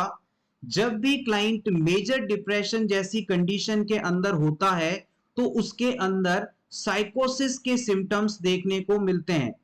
क्लाइंट के अंदर साइकोसिस के सिम्टम्स देखने को मिलते हैं और साइकोसिस के सिम्टम्स के अंदर दो इंपॉर्टेंट चीजें आती हैं। सबसे पहले है हेल्यूसिनेशन और सेकंड आता है डेल्यूशन। यहां पर क्लाइंट को डेल्यूशन जैसी स्टेट देखने को मिल रही है। अब हेल्यूशन और डेल्यूशन के हेल्यूशन और इल्यूशन के बारे में भी जान लेते हैं। इल्यूशन का मतलब होता है miss interpretation of real sensory stimulation. जब किसी बाहरी उद्दीपन की प्रेजेंस में आप उसे गलत परसीव करते हैं तो ये चीज इल्यूशन कहलाती है। जैसे अंधेरे में पड़ी लकड़ी को सांप समझ लेना, दीवार पर बनी पेंटिंग को फॉसिल या कोई एनिमल समझ लेना, ये सभी इल्यूजन के एग्जाम्पल्स हैं। हेल्यूसिनेशन की यदि बात की जाए तो इसमें बिना किसी रियल एक्सटर्नल स्टिमुलाई के क्लाइंट को परसीवरेशन होता है, यानी महसूस होता है। जैसे कि क्लाइंट कुछ ऐसा देखता है जो वास्तव में वहां है ही नहीं, उसे कुछ ऐसी आवाजें सुनाई देती हैं जो है ही नहीं, वो किसी ऐसे व्यक्ति के टच को फील करता है जो कि वास्तव में है ही नहीं, खाने में कुछ ऐसा टेस्ट उसे फील होता है जो वास्तव में है ही नहीं। बेसिकली हेल्यूसिनेशन हमारे पांचों सेंसेशन जो ऑर्गन्स हैं उनके द्वारा देखा जाता है। 5 सेंसेशन ऑर्गन्स में एबनॉर्मल सेंसेशन हेल्यूसिनेशन कहलाता है। Hopefully this is clear. Next question, characteristic hormone of placenta is. Placenta का कैरेक्टरिस्टिक हार्मोन कौन सा है? एस्ट्रोजन, प्रोजेस्टेरॉन, क्रॉनिक गोनेडोट्रोपिन या फिर ऑक्सीटोसिन?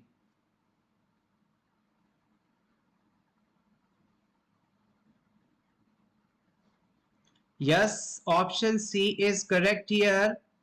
प्रेगनेंसी के दौरान बने प्लेसेंटा की सिंशियोट्रोफोब्लास्ट सेल के द्वारा ह्यूमन कोरियोनिक गोनेडोट्रोपिन नामक हार्मोन सिक्रीट किया जाता है और इसे ही हम प्लेसेंटा का कैरेक्टरिस्टिक या मेन इंपॉर्टेंट हार्मोन मानते हैं। प्रेगनेंसी के फर्स्ट ट्राइमेस्टर में एचसीजी हार्मोन की प्रेजेंस के कारण ही वुमेन को नोजिया वॉमिटिंग होती है। Next question, a nurse is assisting a client with diverticulosis to select appropriate food.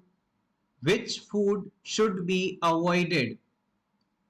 अगर किसी पेशेंट को डाइवर्टिक्यूलोसिस कंडीशन है तो इसे कौन सा फूड नहीं लेना चाहिए?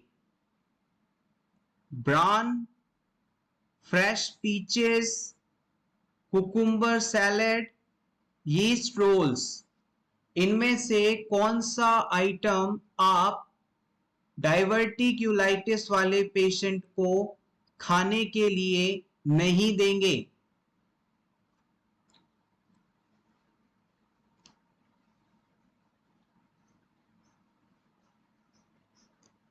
Option C is correct here. आइए इस कंडीशन को थोड़ा जान लेते हैं। मान लीजिए ये आपकी इंटेस्टाइन है, ये स्मॉल इंटेस्टाइन है और बाहर लार्ज इंटेस्टाइन है। अब इस इंटेस्टाइन के अंदर अगर जगह जगह पर छोटे छोटे पाउच लाइक ग्रोथ बन जाए, इंटेस्टाइन के भाग में थैलीनुमा बाहर संरचनाएं बन जाएं, तो इस कंडीशन को आप डाइवर्टिक्यूला कहते हैं। ये जो इंटेस्टाइन के अंदर उभार बन गए हैं, जैसा कि आप डायग्राम में देख सकते हैं, इन्हें आप डाइवर्टिक्यूला कहते हैं। और अगर इन डाइवर्टिक्यूलास के अंदर इन्फेक्शन हो जाए और इन्फ्लामेशन हो जाए तो ये कंडीशन डाइवर्टिक्यूलाइटिस कहलाती है। It is called diverticulitis. Itis शब्द जहां भी लगे इसका मतलब होता है इन्फ्लामेशन। इंटेस्टाइन के अंदर एबनॉर्मल पाउच लाइक ग्रोथ हुई और इन ग्रोथ के अंदर इन्फ्लामेशन और इन्फेक्शन हो गया तो ये कंडीशन डाइवर्टिक्यूलाइटिस कहलाती है। अब अगर आप इस पेशेंट को कुकुम्बर सैलेड यानी खाने में सलाद के रूप में जो खीरा यूज करते हैं, ककड़ी यूज करते हैं, जिनके अंदर बीज होते हैं यानी सीड्स होते हैं, अगर ये सब्सटेंस आप इसे खाने के लिए देंगे तो क्या होगा, ये सब्सटेंस यहां से ट्रेवल करते हुए जाएगा और इस डाइवर्टिक्यूला के अंदर जाकर अटक जाएगा।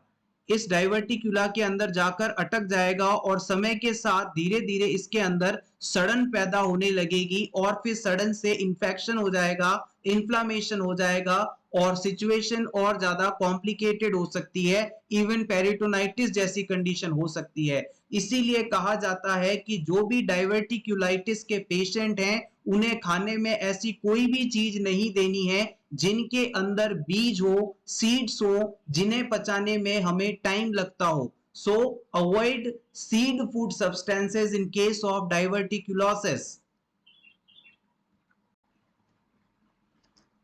Next question. Which developmental task is associated with school age childhood according to Erikson's growth and development theory? Erikson के द्वारा दी गई ग्रोथ एंड डेवलपमेंट थ्योरी के अनुसार जब एक बच्चा 6 से 12 साल की उम्र के बीच होता है यानी कि स्कूल एज में होता है तो वो किस डेवलपमेंट टास्क से जुड़ा रहता है? Trust, initiative, independence, industry. School age का बच्चा एरिक्सन की ग्रोथ एंड डेवलपमेंट थ्योरी के अनुसार किस डेवलपमेंट टास्क को फेस कर रहा होता है ये आपको बताना है। एरिक्सन का जो ये ग्रोथ एंड डेवलपमेंट थ्योरी है ये हमेशा से नर्सिंग एग्जाम्स के लिए इंपॉर्टेंट रहा है। अल्टरनेटिव एग्जाम में एक क्वेश्चन यहां से जरूर पूछा जाता है, तो आप इस कंप्लीट थ्योरी को जरूर देखकर जाएं। किस एज के अंदर कौन सा टास्क रहता है इसे जरूर लर्न करें। Yes, exactly the right answer is option D, it is industry. आइए क्विकली समराइज्ड वे में एरिक्सन की थ्योरी को जान लेते हैं। एरिक्सन जो पर्सन थे उन्होंने साइको सोशल डेवलपमेंट के लिए कुल 8 स्टेजेस बताई थी जिससे होकर किसी भी बच्चे को गुजरना पड़ता है और ये सभी स्टेजेस बच्चे के मैच्योरेशन को भी शो करती हैं। जैसे कि जब बच्चा 1 साल से कम उम्र का होता है यानी इन्फेंसी पीरियड में होता है तो उसके अंदर ट्रस्ट वर्सेस मिसट्रस्ट स्टेज देखी जाती है। इसके बाद टॉडलर एज ग्रुप होने पर autonomy versus shame and doubt देखने को मिलता है। यहां पर इसकी एज ग्रुप भी नोट कर लीजिएगा आप। टॉडलर का मतलब होता है 1 से 3 साल तक का बच्चा। प्री स्कूल एज ग्रुप का मतलब है 3 से 6 साल तक का बच्चा और प्री स्कूल एज ग्रुप में इनिशिएटिव वर्सेस गिल्ट देखने को मिलता है। Initiative versus guilt. और जब बच्चा 6 से 12 की उम्र के बीच होता है यानी स्कूल एज में होता है तो उसमें इंडस्ट्री वर्सेस इंफीरियोरिटी देखने को मिलता है। इंडस्ट्री वर्सेस इंफीरियोरिटी देखने को मिलता है। अगर हम सभी स्टेजेस को यहाँ पर एक्सप्लेन करेंगे तो वीडियो काफी लंबा हो जाएगा। अगर आप इस टॉपिक पर सेपरेट वीडियोस चाहते हैं तो प्लीज कमेंट सेक्शन में मेंशन करें। अगर ज्यादा कमेंट्स आते हैं तो हम इस पर सेपरेट क्लास जरूर और जल्दी ही दे देंगे। नेक्स्ट हम बात करते हैं एडोलेसेंस की। तो अराउंड 10 से लेकर 19 इयर्स के जो बच्चे हैं एडोलेसेंट ग्रुप में इंक्लूड किए जाते हैं, और इस एज ग्रुप के अंदर आइडेंटिटी वर्सेस कंफ्यूजन देखा जाता है। आइडेंटिटी वर्सेस रोल कंफ्यूजन देखने को मिलता है। Identity versus role confusion. वहीं पर जब यंग अडल्टहुड एज के अंदर बच्चा आता है तो उसमें इंटीमेसी वर्सेस आइसोलेशन देखने को मिलता है। ये एज ग्रुप जो है अराउंड 20 से 35 इयर्स के बीच आप रख सकते हैं। यंग अडल्टहुड एज के अंदर इंटीमेसी वर्सेस आइसोलेशन। फिर बात करते हैं मिडिल एज की, यानी 35 से 65 इयर्स के बीच अप्रोक्सीमेटली। यहां पर जनरेटिविटी वर्सेस स्टैग्नेशन देखने को मिलता है। और फिर ओल्डर अडल्टहुड की बात की जाए तो 65 साल से अधिक उम्र के लोगों को इसमें इंक्लूड करते हैं। यहां पर इंटीग्रिटी वर्सेस डिस्पेयर आपको देखने को मिलेगा। आप चाहें तो इसका स्क्रीनशॉट ले लें या फिर इसे नोट डाउन कर लीजिएगा।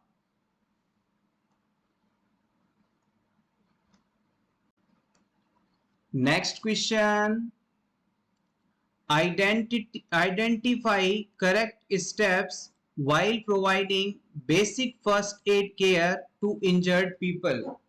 अगर कोई घायल व्यक्ति है तो उसे बेसिक फर्स्ट एड केयर देने के दौरान किन स्टेप्स को आपको फॉलो करना चाहिए, किस सीक्वेंस में आपको इन्हें फॉलो करना चाहिए, ये आपको बताना है। ऑप्शन ए कहता है check carotid pulse. Option B कहता है airway breathing and recovery position. Option C कहता है airway and suctioning. Option D कहता है ऑल ऑफ द अबव।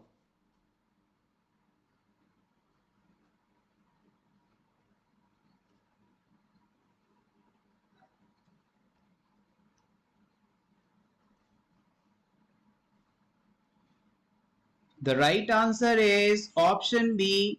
इस ऑप्शन के अनुसार एयरवे, ब्रीथिंग और फाइनली रिकवरी पोजीशन।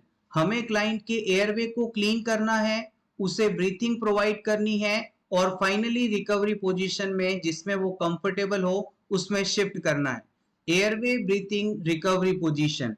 नॉर्मली जब हम सीपीआर की बात करते हैं, रिसस्टिटेशन की बात करते हैं, तो उसके अंदर CAB इस सीक्वेंस को फॉलो किया जाता है। सबसे पहले सर्कुलेशन यानी कि चेस्ट कंप्रेशंस, फिर एयरवे ओपनिंग और फाइनली ब्रीथिंग पैटर्न एस्टैब्लिशमेंट। इस सीक्वेंस को देखा जाता है according to new guidelines. Next question, absorption time of chromic catgut suture is. Chromic catgut suture का एब्सॉर्प्शन टाइम कितने दिनों का होता है, ये आपको बताना है। 7 डेज, 14 डेज, 21 डेज या फिर 90 days. Which option is correct?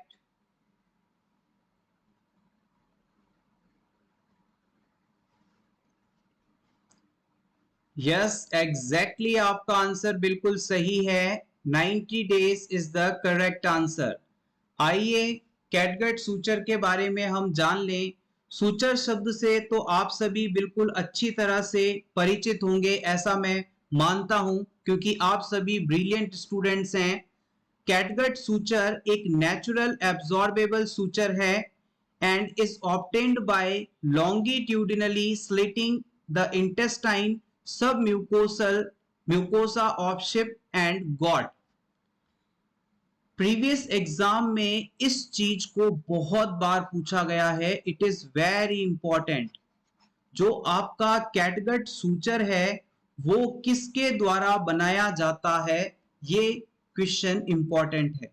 तो याद रखिएगा, आपके जो शिप होती है जिसे आप भेड़ कहते हैं और गॉट होती है जिसे आप बकरी कहते हैं, इनकी इंटेस्टाइन की जो सब म्यूकोसा होती है उनके लॉन्गिट्यूडिनल सिटलिंग प्रोसेस के द्वारा इस कैटगट सूचर को तैयार किया जाता है, जो कि बॉडी में घावों को सिलने के लिए, वुंड को क्लोज करने में इस्तेमाल किया जाता है। और इसी कारण इसे नेचुरल और एब्जॉर्बेबल सूचर के नाम से भी जाना जाता है। नेचुरल इसलिए क्योंकि ये शिप और गोट से मिल रहा है, और एब्जॉर्बेबल इसलिए क्योंकि इसे लगाने के बाद दोबारा इसे रिमूव करने की आवश्यकता नहीं पड़ती। कुछ समय बाद एंजाइमेटिक एक्शंस के द्वारा बॉडी इसे अपने अंदर ही एब्जॉर्ब कर लेती है, डिसअपियर कर देती है। तो याद रखिएगा, कैटगट सूचर एक नेचुरल एब्जॉर्बेबल टाइप का सूचर है जो कि शिप और गॉट की इंटेस्टाइनल म्यूकोसा को लॉन्गिट्यूडनली स्लिटिंग करके तैयार किया जाता है। Next point, catgut is absorbed by the body completely with in 90 days. Catgut suture को हमारे शरीर के द्वारा 90 दिनों के अंदर पर्याप्त कंप्लीटली एब्जॉर्ब कर लिया जाता है। अगर आपसे पूछ लिया जाए कि कैटगट सूचर की टेंसाइल स्ट्रेंथ कितने दिनों की होती है, तो आप बताएंगे 7 डेज की। टेंसाइल स्ट्रेंथ का मतलब होता है कि जिस उद्देश्य से आपने जिस एरिया में सूचरिंग की है उसे उसी पोजीशन में 100% मेंटेन कर पाता है ये सूचर 7 दिनों के लिए। 7 दिन के बाद इसकी जो परफेक्टनेस है वो धीरे धीरे कम हो जाती है। टेंसिलाइन स्ट्रेंथ का मतलब होता है कि किसी भी रस्सी, धागा या सूचर के द्वारा किसी वजन को उठा पाने की क्षमता। So 7 days is a tensile strength for catgut suture and it is completely absorbed by the body within 90 days. Take a screenshot for your revision. Next question, important one. In laparoscopy procedure, gases are used for inflation on the abdominal wall. Laparoscopy surgery या procedure के दौरान abdomen को inflate करने के लिए कौन सी gas इस्तेमाल की जाती है? Nitrous oxide, oxygen, carbon dioxide या फिर हीलियम?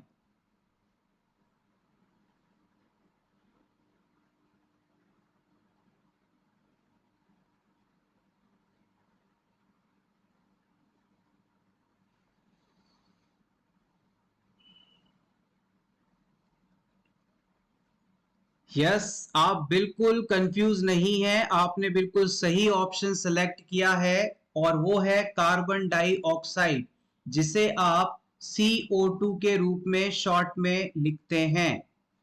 लेप्रोस्कोपी प्रोसीजर्स को आप हिंदी में दूरबीन वाली सर्जरी या दूरबीन वाले ऑपरेशन कहते हैं। दूरबीन द्वारा किए जाने वाले ऑपरेशन या प्रोसीजर लेप्रोस्कोपी प्रोसेस के नाम से जाने जाते हैं। क्यों दूरबीन प्रोसीजर को बनाया गया, क्यों लेप्रोस्कोपी प्रोसीजर को बनाया गया? सबसे बड़ा कारण है कि पुराने समय में जो सर्जरीज की जाती थी उनके अंदर जिस हिस्से में हमें सर्जरी करनी है उस जगह पर बहुत बड़े इंसिजन लगाने पड़ते थे, बहुत बड़े कट्स लगाने पड़ते थे, जबकि लेप्रोस्कोपी सर्जरी के अंदर हमें बड़े कट्स नहीं लगाने होते, बल्कि अगर मान लीजिए किसी क्लाइंट के एब्डोमेन एरिया में आपको सर्जरी करनी है, ये मान लीजिए इसकी अम्बिलिकस एरिया है, आपको मान लीजिए इस एरिया में कोई ऑपरेशन करना है, तो आप इस क्लाइंट की बॉडी के अंदर सिंपली 2-3 छोटे छोटे होल करेंगे और इन होल्स के अंदर ही अपने इक्विपमेंट्स को इंसर्ट करेंगे, जिसमें से एक होल के अंदर से तो वो डिवाइस डाला जाएगा जो इस एब्डोमेन एरिया के अंदर CO2 गैस को फिल करेगा, ताकि जो एब्डोमिनल वॉल है वो फूल जाए और अंदर के ऑर्गन्स हमें क्लियरली दिखाई दें और हमारे इक्विपमेंट्स आसानी से अंदर जाकर अपना ऑपरेशन कर पाएं। दूसरे होल से हम सक्शन डिवाइस डाल सकते हैं, या हो सकता है दूसरे डिवाइस से हम ऐसा कैमरा डाल सकते हैं। तीसरे होल से हम अंदर सीजर्स आदि ले जा सकते हैं, जिससे इक्विपमेंट्स के थ्रू हम सर्जरी परफॉर्म करेंगे। तो मोटी मोटी बात याद रखिएगा कि लेप्रोस्कोपी वह प्रोसीजर है जिसके अंदर हम शरीर में ऑपरेशन के दौरान बड़े कट नहीं लगाते हैं, इंसीजर नहीं लगाते हैं, जिससे पेशेंट का रिकवरी टाइम कम हो जाता है और बेहतर रिजल्ट्स मिलते हैं। इस प्रोसेस के दौरान हम एब्डोमेन एरिया में यदि सर्जरी हो रही है तो उसके लिए मोस्टली कार्बन डाइऑक्साइड का इस्तेमाल करते हैं उस एरिया को इन्फ्लेट करने के लिए, फुलाने के लिए, ताकि सारे ऑर्गन्स क्लियरली विजिबल हो। अब यहाँ पर आपसे क्वेश्चन पूछा जा सकता है कि कार्बन डाइऑक्साइड को ही आप क्यों यूज करते हैं, इसके भी बारे में नोट कर लीजिएगा। अपकमिंग एग्जाम्स में स्पेशली नॉर्सेट में ये पूछा जा सकता है कि why carbon dioxide is used in laparoscopy process में कार्बन डाइऑक्साइड को ही हम क्यों प्रिफर करते हैं, मुख्य रूप से इसे ही क्यों इस्तेमाल किया जाता है। सबसे पहली बात कि ये जो गैस है कलरलेस होती है, ये जो गैस है कलरलेस होता है। इसके कारण जब इन्फ्लेशन आप करेंगे तो विजिबिलिटी किसी भी प्रकार से कम नहीं होती, आप आसानी से अंदर के ऑर्गन्स को देख सकते हैं क्योंकि इस गैस का कोई कलर नहीं होता, सबसे बड़ा और इंपॉर्टेंट फैक्टर। उसके बाद में ये कम महंगी होती, यानी कि ये बहुत ही सस्ती होती है। आप इसे लिखें इनएक्सपेंसिव होती है, यानी कि सस्ती होती है, इकोनॉमिक होती है, ताकि इससे इस गैस को यूज करने से क्लाइंट की जो कॉस्ट है ऑपरेशन की वो कम रहती है। इसके अलावा बात की जाए तो ये नॉन इन्फ्लेमेबल होती है, नॉन इन्फ्लेमेबल यानी कि जलनशील नहीं होती, आग नहीं लगती, इसके अंदर आग नहीं लगती। अगर आप ऑक्सीजन इस्तेमाल करते हैं तो वो हाईली इन्फ्लेमेबल गैस है, तो उसमें आग लग सकती है, जबकि ये नॉन इन्फ्लेमेबल होती है, तो सेफ्टी पर्पज से भी ये बेस्ट मानी जाती है। इसके अलावा फोर्थ जो फैक्टर आता वो आता है higher blood solubility, high blood solubility. High blood solubility का मतलब होता है कि ये गैस जो आपने एब्डोमेन के अंदर डाली है, इसका ब्लड के अंदर इजीली एब्जॉर्प्शन हो जाएगा, और अगर ब्लड इसे आसानी से एब्जॉर्ब कर लेता है तो इसकी वजह से किसी प्रकार के कॉम्प्लिकेशंस नहीं होंगे। सो डिक्रीज कॉम्प्लिकेशन लाइक एम्बोलिज्म, यानी कि अगर ये गैस ब्लड के द्वारा अवशोषित कर ली जाती है तो इसकी वजह से हमारे खून में कोई भी क्लॉट नहीं बनेगा, थक्का नहीं बनेगा, थ्रोम्बस नहीं बनेगा, एम्बोलिज्म जैसी कंडीशंस नहीं होंगी, यानी कि कॉम्प्लिकेशंस नहीं होंगे। तो चार बड़ी बड़ी बातें हैं जो कि लेप्रोस्कोपी प्रोसेस के दौरान CO2 के यूज को सपोर्ट करती हैं। सबसे पहला ये कलरलेस है, दूसरा ये सस्ती है, तीसरी इसमें आग नहीं लगती, चौथी ये ब्लड में आसानी से सॉल्युबल हो जाती है, मिक्स हो जाती है। Next question, if inner square is lighter than outer circle and expiry date has been passed, then as vaccine can it be used or not? आपने वैक्सीन वाइल मॉनिटर देखा होगा, पोलियो वैक्सीन के ऊपर एक vaccine को use करने लायक है या नहीं, इस चीज को जांचने हेतु एक मॉनिटर लगा होता है, एक चिप लाइक डिवाइस लगा होता है, इसे आप वैक्सीन वाइल मॉनिटर के नाम से जानते हैं। इस वैक्सीन वाइल मॉनिटर के अंदर 4 कंडीशंस होती हैं, यहां पर थोड़ा सा इसे आप समझ लीजिएगा। CHO एग्जाम्स में ये क्वेश्चन काफी इंपॉर्टेंस रखता है, पूछा जा सकता है। इस वैक्सीन वाइल मॉनिटर जो कि पोलियो वैक्सीन पर लगा होता है, इसके कलर में कौन सा वेरिएशन आने पर आप इस वैक्सीन को इस्तेमाल नहीं कर सकते, ये चीज पूछी जा सकती है। मान लीजिए कि ये वैक्सीन का जो आउटर पार्ट है वो डार्क कलर का है, हालांकि ये बैंगनी कलर का होता है, वॉयलेट कलर का होता है, लेकिन समझाने के पर्पज से मैं यहाँ इसे येलो कलर से ड्रॉ कर रहा हूं। आप इसे वॉयलेट ही माने, बैंगनी कलर का ही माने, पर्पल ही माने इसे आप। अब मान लीजिए कंडीशंस की बात करते हैं कि अगर किसी वाइल वैक्सीन वाइल मॉनिटर के ऊपर जो वीवीएम है उसका जो इनर स्क्वायर है वो तो वाइट है और आउटर सर्कल डार्क है, तो आप इसे यूज कर सकते हैं। कंडीशन 2 कहती है कि अगर थोड़ा बहुत अंदर का जो स्क्वायर है उसका कलर डार्क होने लगा हो और बाहर वाला कलर अभी स्क्वायर की तुलना में बहुत ज्यादा डार्क है, तो आप उसे यूज कर सकते हैं। अब तीसरी कंडीशन आती है कि अंदर वाले स्क्वायर का कलर बाहर वाले स्क्वायर के कलर के इक्वल हो जाता है, तो इस सिचुएशन में आप क्या करेंगे? तो याद रखिएगा, जब अंदर वाले स्क्वायर का कलर बाहर वाले सर्कल के वॉयलेट कलर के बिल्कुल बराबर हो जाए, मैचिंग का हो जाए, तो आप इसे यूज नहीं करेंगे। और फाइनली जो चौथी कंडीशन आती है उसमें जो इनर स्क्वायर का कलर है वो डार्क हो जाता है as compare to the outer one. अंदर वाला जो ये स्क्वायर है ये बाहर वाले सर्कल की तुलना में बहुत ज्यादा डार्क हो जाता है, और इस सिचुएशन में भी आपको इस वैक्सीन वाइल मॉनिटर को देखकर वैक्सीन क्लाइंट को, बच्चों को नहीं देनी है। Hopefully this is clear.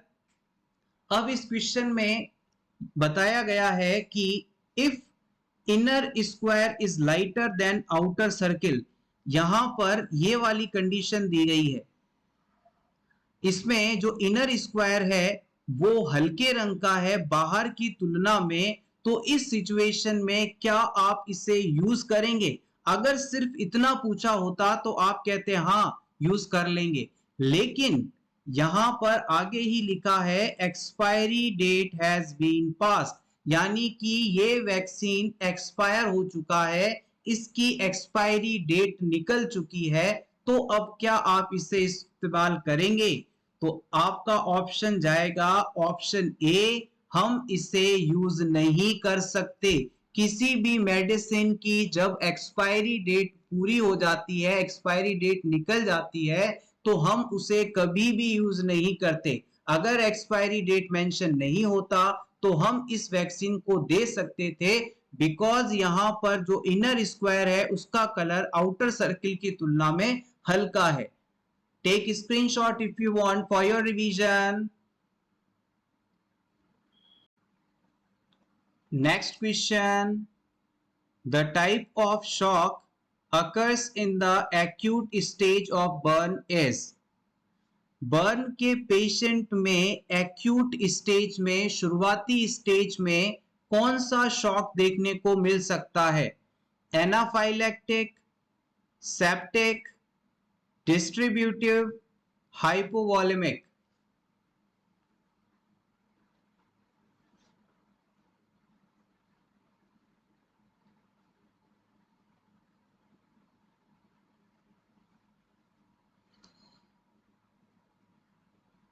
The right answer is option D, hypovolemic shock। जब भी किसी क्लाइंट को बर्न इंजरी होती है तो उसमें कैपिलरी परमिएबिलिटी बढ़ने के कारण जो फ्लूइड वॉल्यूम है वो लॉस होने लगता है। बॉडी फ्लूइड ब्लड वेसल से एक्स्ट्रा सेल्यूलर स्पेस में शिफ्ट होने लगता है, और इसके कारण ब्लड वेसल्स में फ्लूइड की कमी हो जाती है और क्लाइंट को हाइपोवॉलेमिक शॉक हो जाता है। शॉक की बात की जाए तो यहां से एनाफाइलेक्टिक शॉक जो कि एलर्जिक रिएक्शन के कारण होता है, और एड्रेनलिन इसकी ड्रग ऑफ चॉइस है, ये इंपॉर्टेंट है। और ब्लड में इंफेक्शन जिसे आप सेप्सिस कहते हैं, इसके होने के बाद सेप्टिक शॉक देखने को मिलता है, ये इंपॉर्टेंट है। Next question, a type of stroke that can develop in a patient with chronic atrial fibrillation. अगर किसी क्लाइंट के अंदर एट्रियल फिब्रिलेशन कंडीशन है, क्रॉनिक एट्रियल फिब्रिलेशन कंडीशन है, तो इस सिचुएशन में उसमें कौन सा स्ट्रोक देखने को मिलेगा? Haemorrhagic stroke, thrombotic stroke, embolic stroke, mini stroke?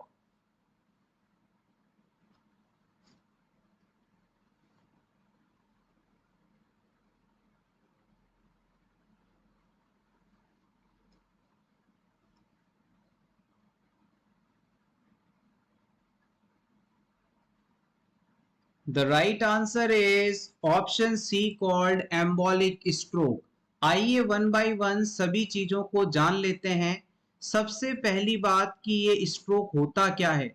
Stroke को आप सेरिब्रोवैस्कुलर एक्सीडेंट के नाम से भी जानते हैं। Cerebrovascular accident, CVA, it is called stroke. Simple शब्दों में यदि कहें तो मान लीजिए ये आपका ब्रेन है। इस ब्रेन में मान लीजिए ये ब्लड वेसल है जो कि इस एरिया को ब्लड सप्लाई पहुंचा रही है। अचानक क्लाइंट में कुछ ऐसा हुआ कि यहाँ पर कोई क्लॉट बन गया और इस क्लॉट के बनने के कारण अब ब्लड जो है आगे की तरफ मूव नहीं कर पा रहा है, तो ब्लड की इस आगे वाले हिस्से में कमी हो जाएगी, यहाँ के न्यूरॉन्स, यहाँ की सेल्स डेड हो जाएंगी और इसी कंडीशन को हम सेरिब्रोवैस्कुलर एक्सीडेंट कहेंगे। और ब्रेन के इस हिस्से के कारण जो फंक्शन परफॉर्म किए जाते थे वो रुक जाएंगे। यही कंडीशन CVA या स्ट्रोक के नाम से जानी जाती है। अब बात करते हैं यहाँ पर बताई गई एट्रियल फिब्रिलेशन टर्म की। मान लीजिए ये हमारा हार्ट है या किसी पेशेंट का हार्ट है और इस हार्ट के अंदर ये दो अपर चैम्बर्स हैं जिन्हें आप एट्रिया के नाम से जानते हैं।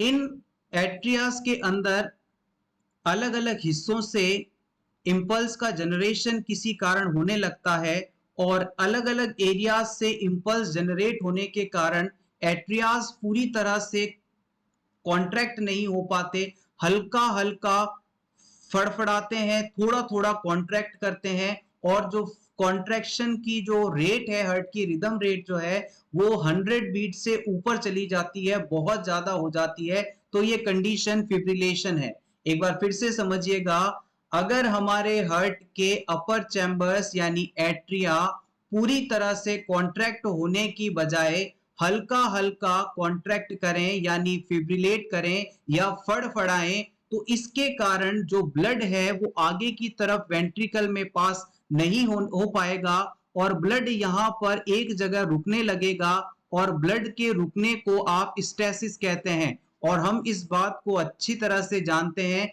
कि अगर पानी नदी में चल रहा है, बह रहा है, तो उसमें कभी भी सड़न या इन्फेक्शन, गंदगी नहीं पैदा हो सकती। लेकिन अगर पानी किसी तालाब में है, रुका हुआ है, तो वहां पर उसमें माइक्रो ऑर्गेनिज्म, बैक्टीरिया, इन्फेक्शन, सड़न आदि हो सकती है। तो वही कॉन्सेप्ट यहां भी अप्लाई कीजिएगा। जैसे ही हमारे एट्रियास के अंदर फिब्रिलेशन शुरू हुआ तो ब्लड अब यही रुकने लगा, ब्लड यहाँ ठहरने लगा और इस ठहरे हुए ब्लड के अंदर अब जो क्लॉट फॉर्मेशन होने लगेंगे। अब ये क्लॉट किसी वजह से मान लीजिए यहां से निकला और वेंट्रिकल में पहुंचा, वेंट्रिकल्स के थ्रू यहां से निकलकर ब्रेन तक पहुंचा और ब्रेन में जाकर यहां पर जाकर ब्लड वेसल को अगर जाम कर दिया तो ये कंडीशन स्ट्रोक कॉज करेगी। तो हम कह सकते हैं कि एट्रियाज में प्रॉपर कॉन्ट्रैक्शन ना होने के कारण वहां पर ब्लड रुकने लगा और रुके हुए ब्लड में क्लॉटिंग शुरू हुई और क्लॉट बन गया।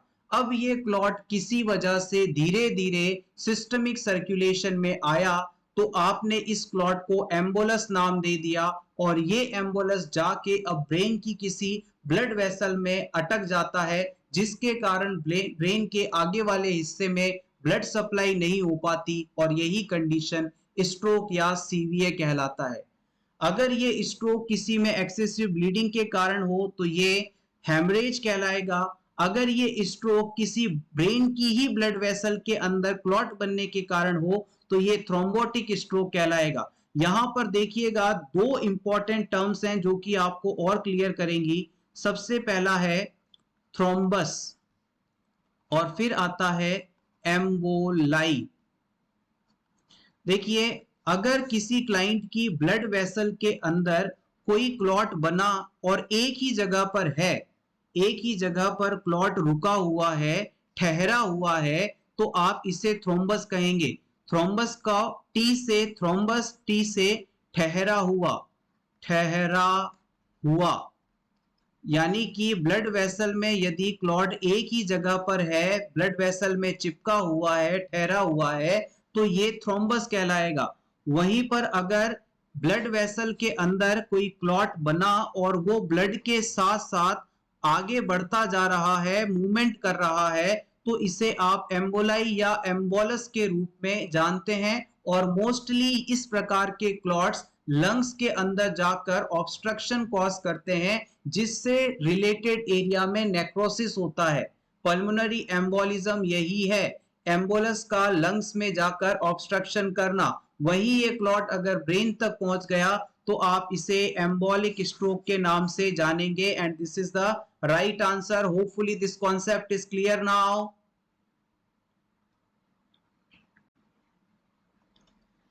Next question, important steps to prevent hypothermia in newborn. किसी नवजात शिशु में बॉडी टेम्परेचर नॉर्मल से कम ना हो जाए, इस चीज को रोकने हेतु कौन से स्टेप्स इस्तेमाल किए जा सकते हैं? Maintain warm chain, maintain cold chain, maintain clean chain, या फिर all of the above.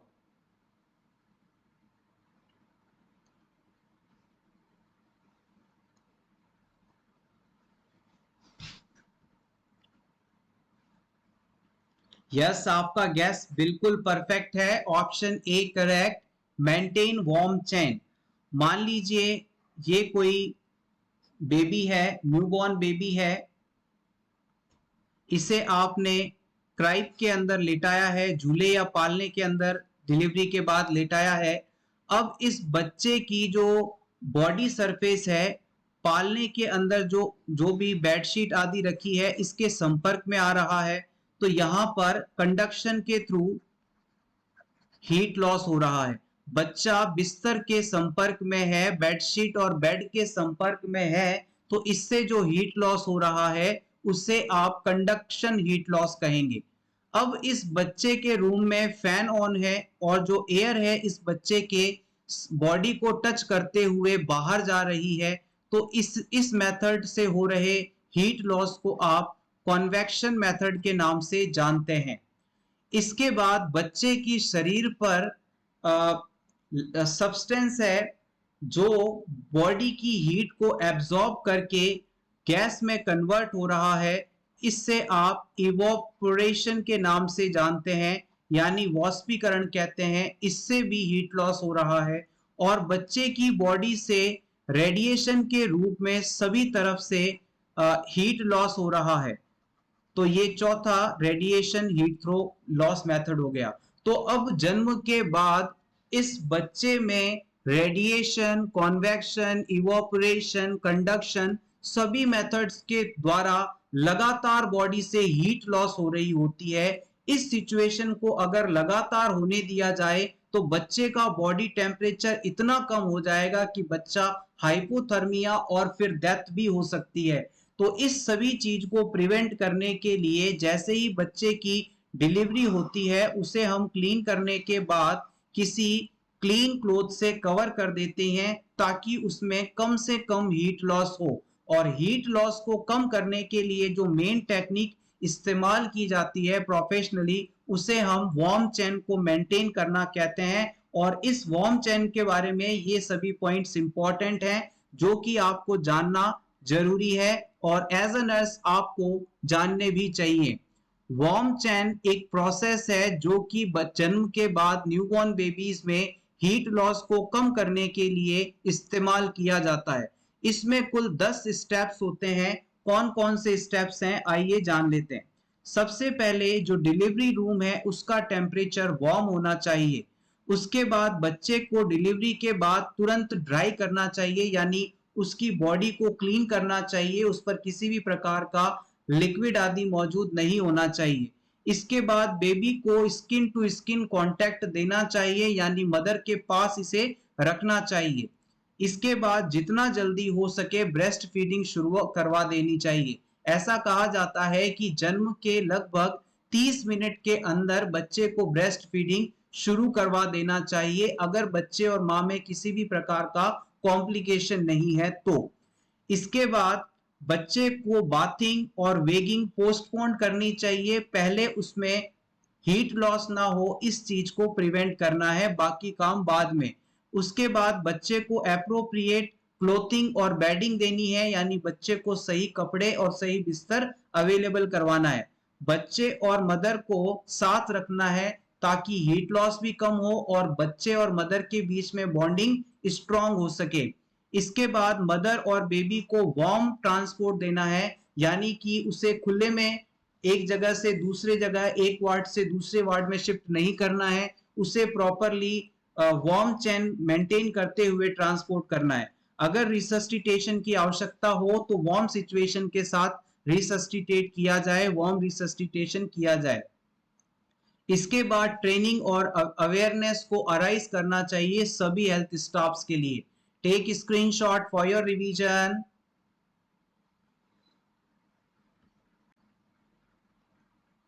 Next question, application of the drug to the skin usually by friction is known as. जब किसी दवा को, मेडिसिन को, लोशन को आप स्किन के ऊपर फ्रिक्शन के थ्रू अप्लाई करते हैं, मालिश करते हैं, रब करते हैं, तो ये ड्रग डिलीवरी का कौन सा मेथड है? क्या ये इनंक्शन है, इंसफलेशन है, इंसर्शन है, इंस्टिलेशन है? बहुत ही बेसिक क्वेश्चन है ये। फ्रेंड्स, आज सैटरडे है और इस वीक का ये आखिरी वीडियो है, आखिरी क्लास है। कल संडे है, कल ऑफ रहेगा। फिर से आपसे मुलाकात होगी मंडे को 8:30 बजे। तब तक आप अपनी स्टडी को कंटिन्यू रखिएगा, मोटिवेटेड रहिएगा, रेगुलरिटी मेंटेन करिएगा, कॉन्फिडेंट रहिएगा। यहां पर ऑप्शन डी की यदि बात की जाए तो इंस्टिलेशन का एग्जाम्पल होता है ईयर या आई ड्रॉप। जब आप किसी पेशेंट में आई ड्रॉप या ईयर ड्रॉप डालते हैं तो इस प्रोसेस को आप इंस्टिलेशन कहते हैं। सो ये तो आंसर नहीं हो सकता। इंसर्शन का मतलब होता है कि सपोसिटरी, यानी कि सपोसिटरी टैबलेट्स को रेक्टल एरिया में या फिर वेजाइनल एरिया के अंदर रखना इंसर्शन कहलाता है। तो ये ऑप्शन भी आपका नहीं सही माना जाएगा। इसके अलावा पाउडर फॉर्म मेडिसिन या गैस को बॉडी कैविटी में इंसर्ट करना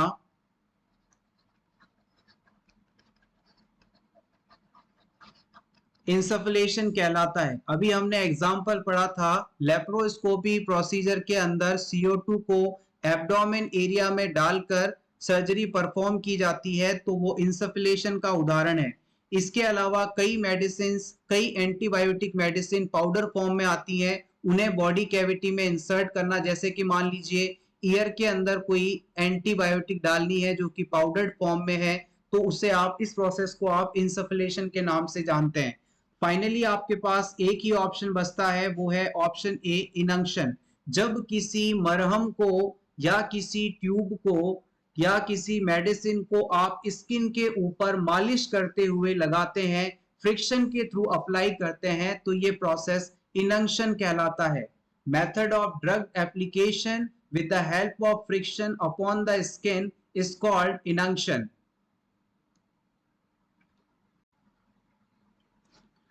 So everyone, ये था हमारा आज का वीडियो। होपफुली आपको क्वेश्चंस अच्छे लगे होंगे। वीडियो अच्छा लगा हो तो प्लीज इसे लाइक कर दीजिएगा और इसी तरह के रेगुलर वीडियोस देखने के लिए, वीडियोस के नोटिफिकेशंस को पाने के लिए, जब भी हम इन्हें अपलोड करें, आप for nurses preparation YouTube channel को सब्सक्राइब कर सकते हैं। आपकी प्रैक्टिस के लिए for nurses preparation YouTube channel के ही टेलीग्राम पेज पर हजारों क्वेश्चंस हमने पोस्ट किए हैं। टेलीग्राम चैनल को ज्वाइन करें, उन क्वेश्चन से अपनी प्रिपरेशन को बेहतर बनाएं। टेलीग्राम चैनल ज्वाइन करने के लिए आपको लिंक इस वीडियो के डिस्क्रिप्शन में मिल जाएगा। Thank you so much, best of luck.